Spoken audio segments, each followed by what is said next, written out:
ये टैंक्स होते हैं, इसके दो पार्ट होते हैं। देखिए ये नीचे का पार्ट होता है जिसे हम लोग कहते हैं हल, और ऊपर का जो पार्ट होता है जो मूव कर सकता है 360 डिग्री पे, उसे हम लोग कहते हैं टरेट्स। तो ये जो टरेट होता है ये 360 डिग्री पर मूव कर सकता है। इसी में टरेट वाला एरिया होता है, इसी में इसके बैरल लगे होते हैं, इसी में इसका मशीन गन लगा होता है, इसमें ही मेन इसके हथियार होते हैं, जबकि अंदर बैठने वाली फैसिलिटीज हल में होती है। टैंक्स का लोड इतना ज्यादा रहता है कि इसका चक्का धंस जाएगा, लेकिन प्रेशर के सिद्धांत के हिसाब से इसके एरिया को बढ़ाने के लिए इसमें कई चक्के जोड़ के और एक यहाँ पे रबड़ बेल्ट जोड़ दिया गया। इस रबड़ बेल्ट की वजह से इसका एरिया बढ़ जाता है और इन चक्कों की वजह से डिस्ट्रीब्यूट होकर ये धंसता नहीं है। इसमें जितने चक्के देख रहे होते हैं ये सारे चक्के इंजन से नहीं होते हैं, ये केवल इस रबड़ बेल्ट पे डगर रहे होते हैं। इंजन से मेन ये पीछे वाला चक्का होता है। इंजन पीछे होता है और पावर देता है इसी चक्के को। ये चक्का घूमता है तो बेल्ट आगे बढ़ती है, ये उस बेल्ट पे आराम से ये लोग डगरते रहते हैं और ये बेल्ट होने की वजह से ये धंसती नहीं है। देखिए टैंक्स के जो नीचे चेन लगे होते हैं उस वजह से ये किसी भी रफ जगह पे चढ़ सकता है, ये उबड़ खाबड़ जगह पे जा सकता है, कीचड़ में निकल सकता है, पानी में आराम से आर पार होकर आ सकता है। पानी में बस ये है कि जितने अंदर जाता है तो इसमें एक ऑक्सीजन के लिए बाहर से पाइप लगाया जाता है। इसका ऊपर का जो एरिया होता है ये पूरी तरह से घूम सकता है, 360 डिग्री पे घूम सकता है। यहाँ पे ये कितना भी तरफ देखें इसका सस्पेंशन होता है जिस वजह से अंदर ये जर्क बहुत कम करता है। ये 90 डिग्री के खड़े ढाल पे भी चढ़ सकता है। इसका मेन यही चक्का पावर दे रहा होता है, बाकी सब चेन पे डगर रहे होते हैं। इसे जिधर मोड़ना है उधर का चक्का आप धीरे कर दीजिएगा तो उधर मुड़ जाएगा, जिसे दाहिने रोकना है तो उसके चक्के की स्पीड धीमे करेंगे उधर मुड़ जाएगा। ये टैंक जो होते हैं वो पहाड़ों के लिए नहीं बल्कि छोटे रेगिस्तानी एरिया और उबड़ खाबड़ कीचड़ वाले एरिया के लिए बेस्ट लड़ाकू होते हैं ये टैंक। इनका कोई जवाब नहीं है। ये जो टैंक होता है इसका फ्यूल टैंक जो होता है ये पीछे होता है, ये इसका फ्यूल टैंक है। एक बार फ्यूल भर देने पे ये काफी लंबे 300 से 400 किलोमीटर का एरिया ये आराम से एक बार फ्यूल भरने पे ट्रेवल कर सकता है। लेकिन कभी कभी क्या होता है इसे कैमोफ्लाइज करना पड़ता है। कैमोफ्लाइज के लिए ये अपने ऊपर पेड़ वगैरह की टहनियां पत्ती वगैरह रख लेता है जिससे कि वो विजुअली नहीं हो पाता है। लेकिन कभी कभी क्या है कि रेगिस्तानी भाग में ये पूरा खुले में आ जाता है तो इसे भागना बड़ा मुश्किल हो जाता है। तो इसके बगल में एक फ्यूज स्मोक डिस्चार्ज लगा होता है जिससे कि ये पूरा तरह से धुआं कर देता है और इतना धुआं कर देगा कि दिखेगा ही नहीं। जैसे यहाँ देखिए ये टैंक है और इस साइड ये इतना बड़ा सा धुआं कर दिया है, इसमें एक्यूरेट निशाना लगाना मुश्किल हो जाएगा जिस वजह से ये बच के आगे निकल जाता है। इसमें सबसे बड़ी समस्या टैंक के लिए दुश्मन हो जाता है एंटी टैंक जो माइंस होते हैं। ये जमीन के अंदर इस तरह से लगा दिए जाते हैं, जैसे इस पर कोई टैंक चढ़ेगा तो उसका हाल ये हो जाएगा। ऐसे बहुत सारे टैंक राजस्थान में हम लोगों ने पाकिस्तान के मार के रखे हुए हैं।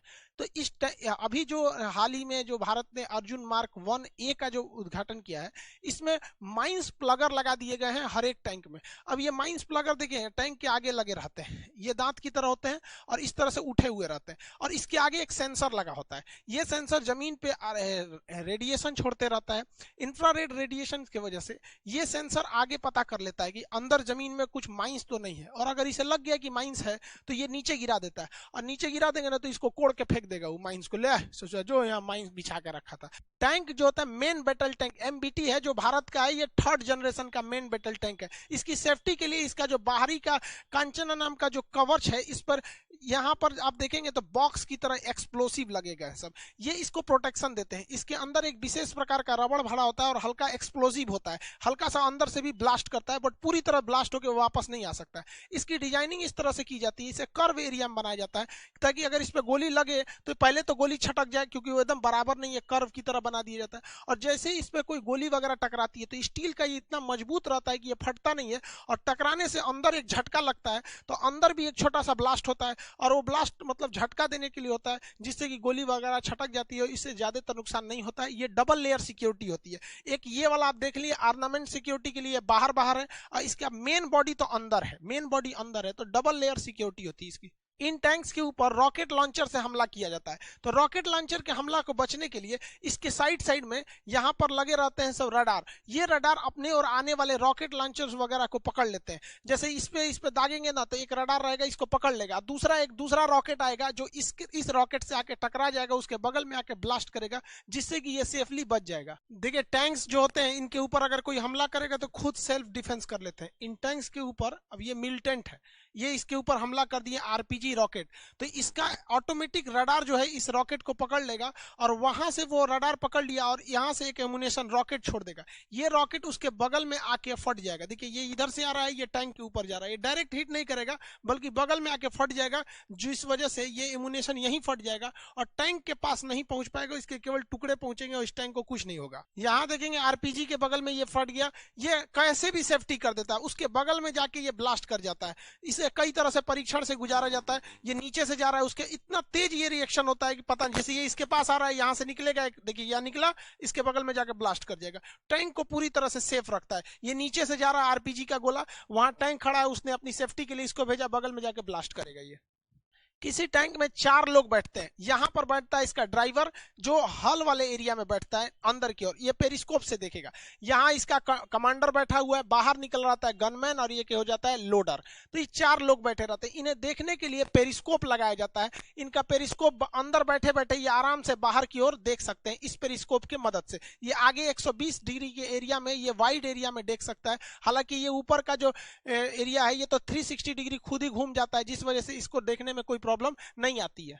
इसमें ड्राइवर के जो बैठने का एरिया होता है सबसे आगे होता है, वो बेंड पोजीशन में इस तरह से बैठता है और ये पेरिस्कोप की मदद से वो बाहर की एरिया को देख लेता है। लेकिन बाकी के लोग देखिए, ये ड्राइवर का बैठने का जगह है, ये सबसे थोड़ा सा कंजस्टेड रहता है। यहाँ एक आदमी बैठा हुआ आपको दिखेगा, ये आदमी जो है ये कमांडर है। ये बाहर निकलेगा जो ये गनमैन होता है, ये लोडर होता है। लोडर का काम होता है कि ये एमुनेशंस को निकाल के इसमें लोड करते रहे, इसको निकाल के लोड करेगा। इसमें 2 चीज की सावधानी बरतनी होती है। ऐसा भी हो सकता है कि एमुनेशन यहीं फट जाए और अगर एमुनेशन इसमें फटा तो पूरी टैंक को ब्लास्ट कर जाएगा।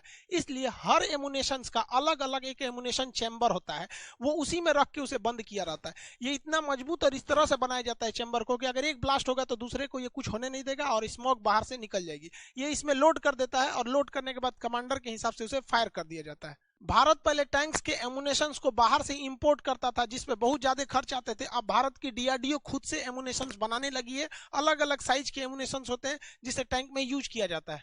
टैंक का जो लोडर होता है उसको जैसे आदेश मिलता है वो लोड एमुनेशंस को लोड कर देता है और लोड करने के बाद जैसे ही लोड करेगा मशीन अपने से उसे बैरल में लेके चली जाएगी और फायर होगा।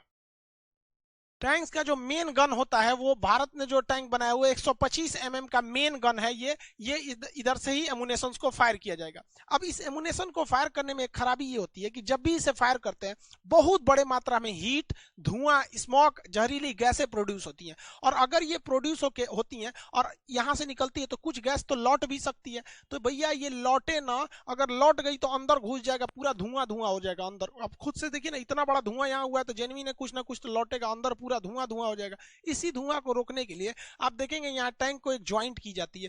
एक मोटा सा ये ज्वाइंट है। आप लोग ये मत सोचिएगा कि पाइप छोटा पड़ गया था तो वेल्डिंग करके जोड़ा है, नहीं, इसे कहते हैं एवेक्यूएटर। ये एवेक्यूएटर क्या करता है, जब धुआं वापस लौटता है तो ये अंदर नहीं जाने देता है बल्कि यहीं से इसके बाहर कर देता है और अंदर के लोग सेफली रह जाते हैं, वरना अंदर जो घुटन से लोग मर जाएंगे, इसके अंदर के क्रू मेंबर। देखिए टर्रेट जो होता है ऊपर का वो 360 डिग्री घूम सकता है।